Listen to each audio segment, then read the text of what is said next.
This one's a WLA Harley Davidson. Was built in USA in the Second World War. They produced 22,000 of them, and they exported 70% of them to Belgium, England, Russia and Australia. They were a very good versatile motorcycle. They could use them for military police, or they could use them on combat duties. This one's very rare because it's got a siren, it's got the windscreen on it, and it's also got the scarver. The W is called high compression.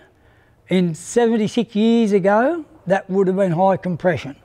Not today, but that's what the W is for. And the L is that they're 45 cubic inch engine, twin cylinder. And the A is Army, for Army use. This motorcycle is in running condition. It actually has 11,000 miles on the speedometer, so she had a fair bit of running around.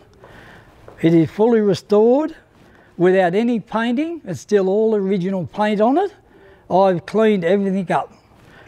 Everything works. It's even got the first aid kit here, the original first aid kit.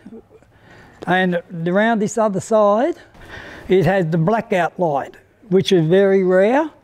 It has the switch on the blackout light, so you can reach around and switch it on and off.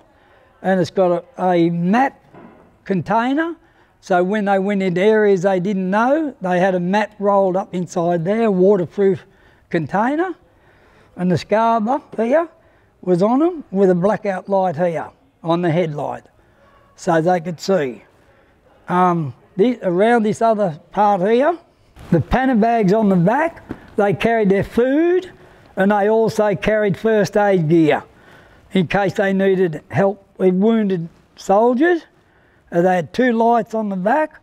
One was for riding at night, of course, and the other one was for riding in the daytime, so as trucks coming along in the fog and that could see them. And they didn't have them bright, they had them very dull. Just enough so they could actually see them, with one reflector on the back. They had a toolbox on the side which has got all the tools in it, spark plugs, spanners, etc. And that's the fire extinguisher here on the side there. And I think I mentioned it's got the siren on this other side of it there that drives off the back wheel. It pushed the lever down here and the siren starts squawking when the motorbike's rolling, not when it's stopped. It's not an electric one like on the Army Jeep. It's actually only when the wheel turns. It uses normal gasoline, Harley oil of course, which is about 30 to 40 grade. It has a headlight switch here with a stop button, all those work. It has a, would you believe, 76 years ago they got an oil light to show if the oil pressure's in the sump, so the crankshaft gets the oil. The light will come on if it hasn't. And it's also got a generator light, which is pretty rare for 76 years old.